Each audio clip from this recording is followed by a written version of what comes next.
Ovoj naciji treba rezultat, nama treba medalje, nam ne trebaju na medalje i zato treba uzimati uvek najjače. Ali je Saša zna, on je ima iza sebe ovo što je uradio, ima takav vetar u leđa sa tim uspehom, cela nacija iza njega. I ove godine mislim da će reprezentacija možda bude još jača. Kad to govorimo, onda mislim da Marjanović... Naših igrača u Euroligi nagoveštavaju da će da bude. Da će Bog da se tako nastavi ove godine.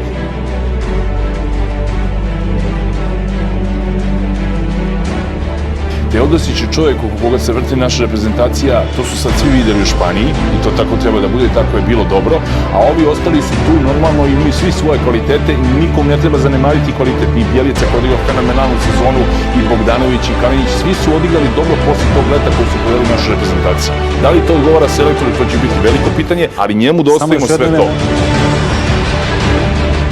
Bogdanović with a deep three, the trojka from Bogdanović from downtown!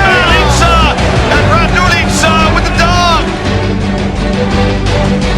Shot clock running down, 4 seconds for Serbia. Bogdanović